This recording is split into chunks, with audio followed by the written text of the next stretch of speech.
Dawn of Dragons, Season 2, Episode 4, The Chains of Darkness.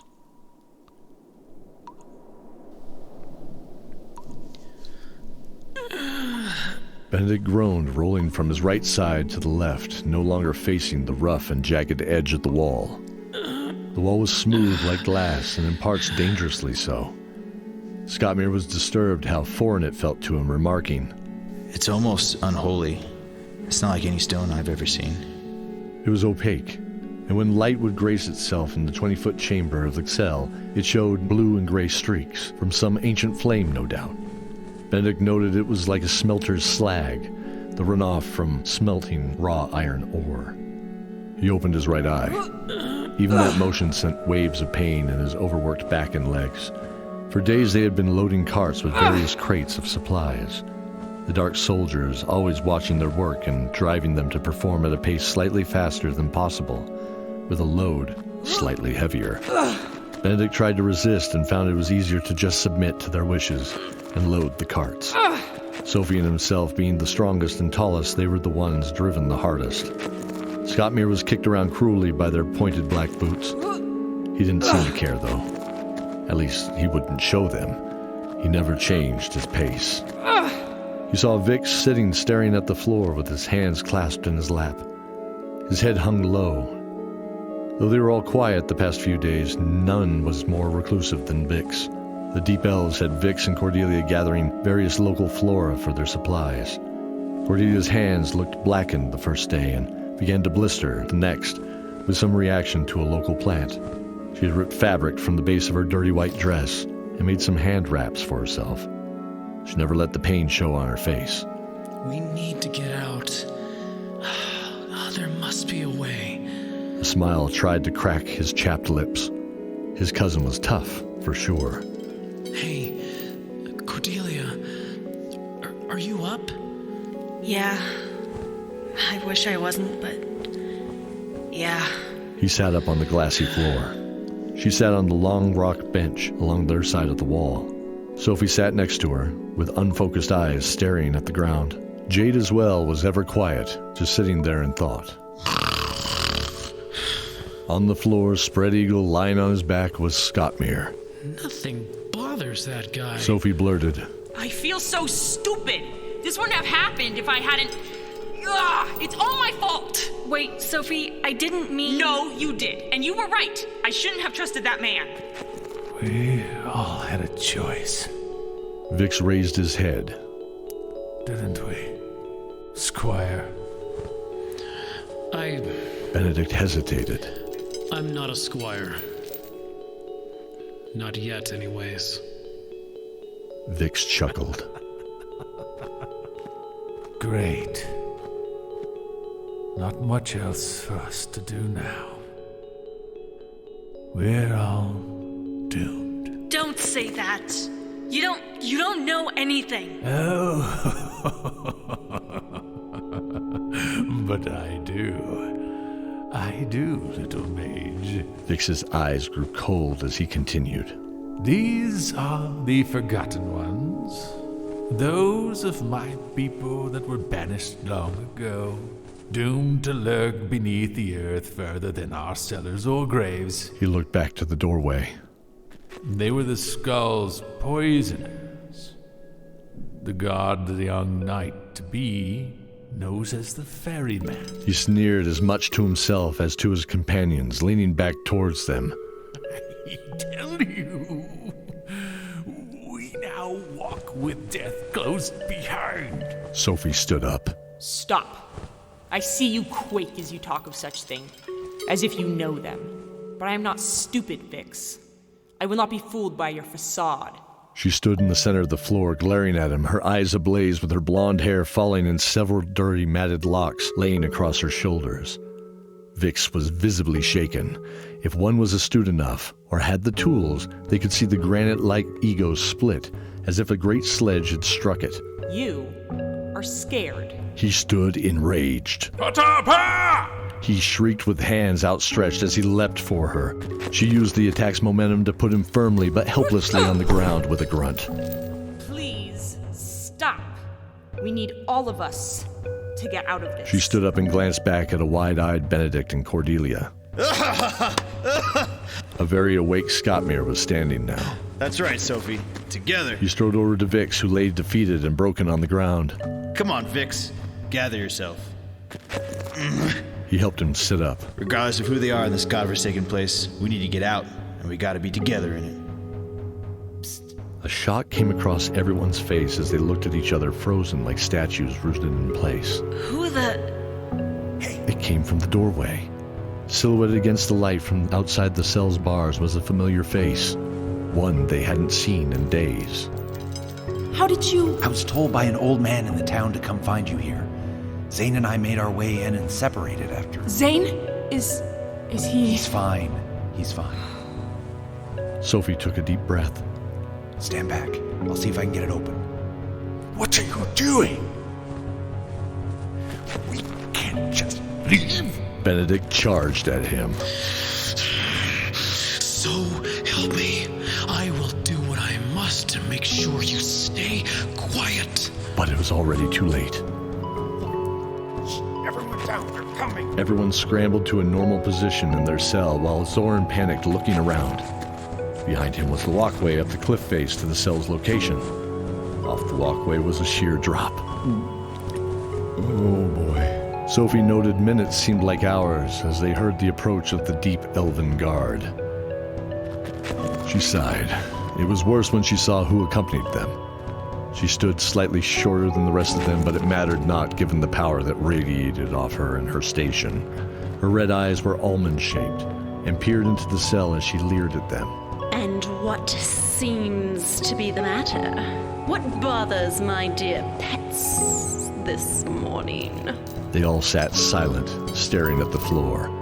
Vic shook his head, freeing himself from the panic. Mistress Valia. The dark guard pointed to the edge behind her. She turned slowly like a snake coiling to strike, the blue-black velvet of her cloak cascading from her shoulders to ride at her calf. She stroked his cheek. Move, Janek, you fool! She shoved the man, stumbling out of the way. Thank you, my lady. He mumbled, bowing, while stepping back quickly, allowing her pass to look down over the rocky edge into the dark abyss below. Suspended there was ZORIN, dangling from the cliff face, his teeth clenched in silence.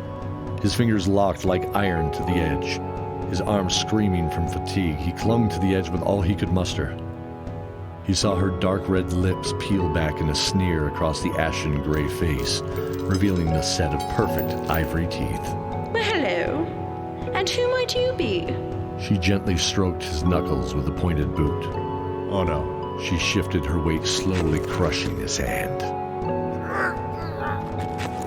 Both holding it in place and disabling him at the same time. He suddenly sneered. I'm the prince of the world, you dumb ox. Her eyes flared from the insult as she swung her foot to kick out his grip. Vix mumbled and gently waved the fingers of one hand. Folly's foot suddenly felt heavier than normal, throwing weight off center. She shrieked as she flung herself over the side. Vix smiled, but it vanished quickly.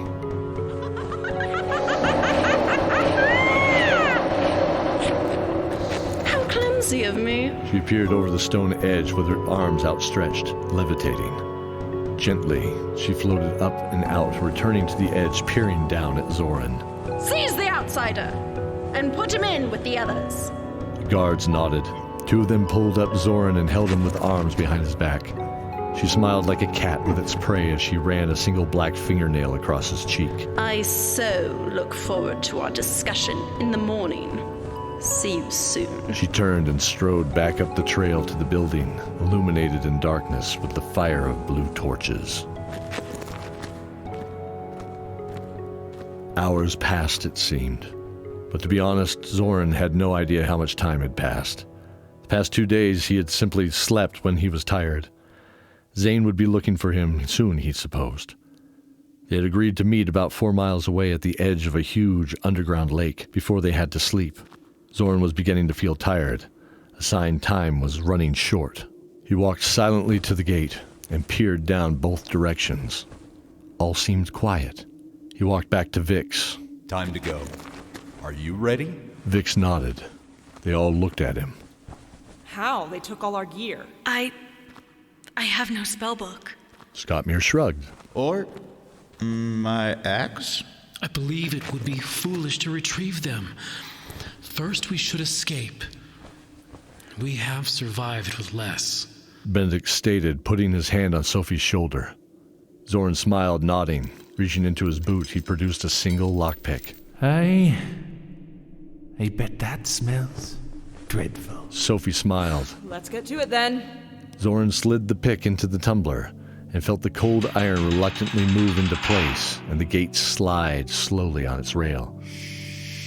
ZORIN hissed back to everyone as a reminder as he slipped onto the pathway. Sophie sighed, thinking of her sword especially, but looked at Cordelia. She and Vix were helpless without their spellbooks except for the handful of less powerful spells they had memorized. They made their way down the path to a small guardhouse. ZORIN motioned for them to stop and lower themselves to the floor a moment. He quietly approached and noticed two figures in the darkness playing a familiar game. Axes. Axes again, Hondoed. He recognized the voice of the one she called Janik. Yes, another axe. Tell me, Janik, how do you feel about our dear mistress? Why? She's a strong. Yes, she's very strong. And cruel. Indeed. Very cruel, isn't she? Saw the other figure lean in. The way she treats us all. Especially the way she treats you.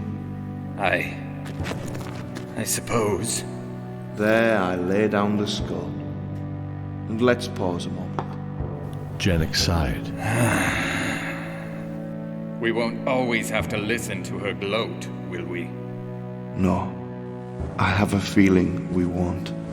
The figure pointed at the table in front of him. Look here. There's something I wish to show you. Janik in turn looked at the table. ZORIN froze. The other guard looked directly at him, with two icy blue eyes. The ash-colored face nodded at him. Go. ZORIN ducked down and waved for everyone to follow him as they crept into the darkness, out of the prison they had known as an unwelcome home these past few days. Dear Janik, do you see now? I understand. Truly I do, but must it be? Must it be you? Yes. As I once told someone very dear to me, all things must end sometime.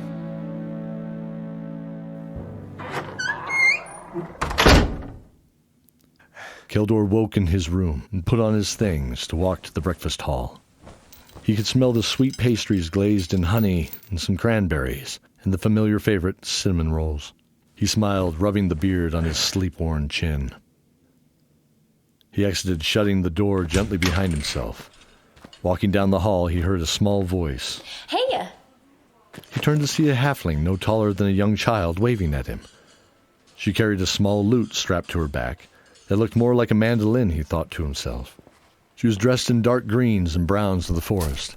Deep burgundy hair came to her shoulders. Around her neck was a small corked glass vial. You going to breakfast? Yes. Me too. Can I join you? Absolutely. But I get ahead of myself. He knelt down on one knee and bowed to her. I am Keldor. And who might you be, my new friend? LORVANA BIRDSONG. She smiled, standing straight, taking his hands to shake it happily. Traveling minstrel. She nodded quickly, adding, Well, let's get moving. Those goodies aren't going to just eat themselves. They chuckled together as they walked down the hall, following the welcome smells and pleasant conversation. A conversation that no one seemed to notice was missing several honored guests.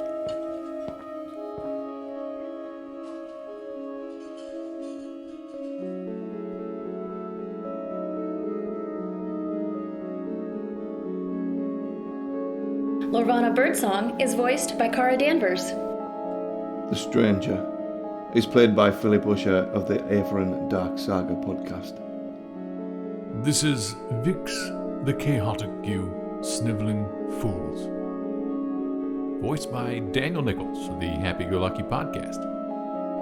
Janik is played by Stephen Ferrugia. Mistress Valia is played by Bridget Ferrugia. ZORIN, played by Cody Miller. Sophie, played by Sarah Jenkins. Cordelia Shieldheart is played by Joleen Fresquez. SKOTMIR is played by Colten Jannssen. Benedict Shieldheart, played by Brian Dowling. And I am Mike Atchley, your narrator. The music in this episode was performed by Fogweaver from their album Spellwind. You can find them on Bandcamp. This episode was made possible by listeners like you and Brave Adventures Paper Miniatures. Please support our magnificent cast, music, and supporters by following their links in the show notes. Stay tuned for the next episode. What else awaits them in this grim underworld, and how they plan to escape. Stay safe, and remember the oath.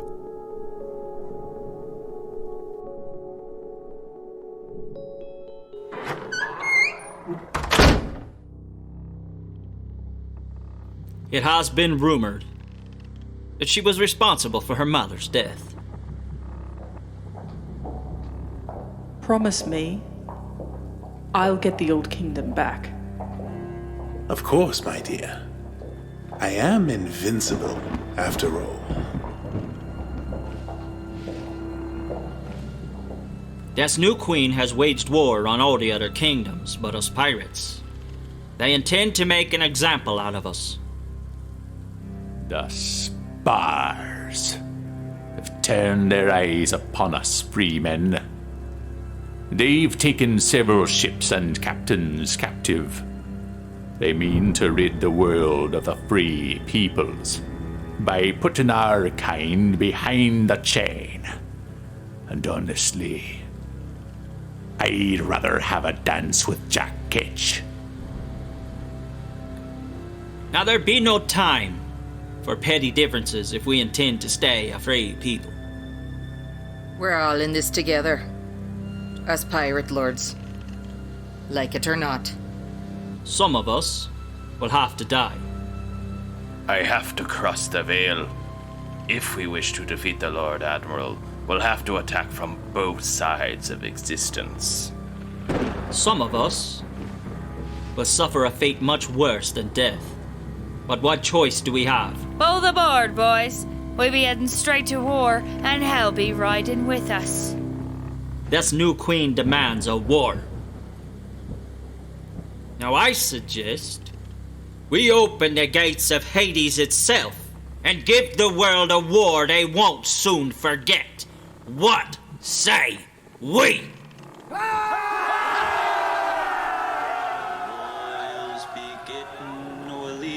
From the free, yo ho, with a bottle of rum.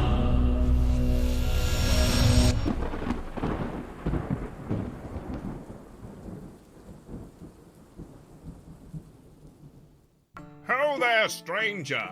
I have a question for you, if I may be so bold. Do you love fantasy? With its heroes of goodness and knights of daring do?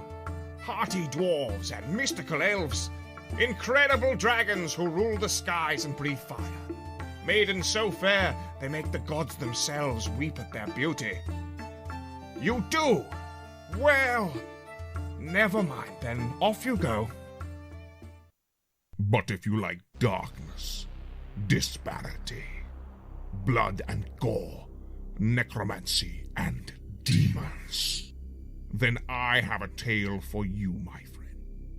For in the world of Aetheran, there is but a glimmer of light amongst the coming shadow. The eternal darkness is spreading its influence from the world beyond, seeking to wash over the land like a dark tide.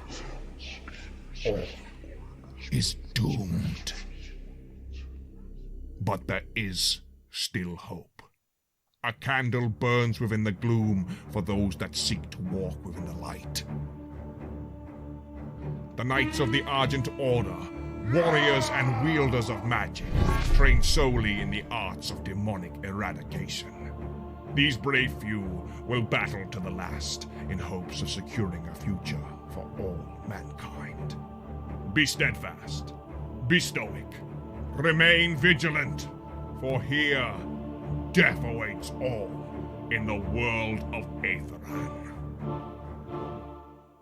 Available on all podcasting platforms, including Apple Podcasts, Stitcher, Castbox, and Spotify. Search Dark Saga Aetheran to subscribe now. Now, Charlie, you and I have a deal. I'll be back for Christmas, which isn't that long from now. And you are gonna make new friends and help Aunt Nani. You can't just leave me! Truly, I won't be gone long, and Aunt Nani needs your help. You don't need to keep saying it! Charlie, I know this makes you sad, and I know you're sad because you love me. Promise me you'll be helpful. Okay. I love you. The Happy-Go-Lucky Podcast, producers of Charlie Saves Christmas, bring you our next heartwarming adventure. Cassie and the Spectral Shade opens April 6th, 2020.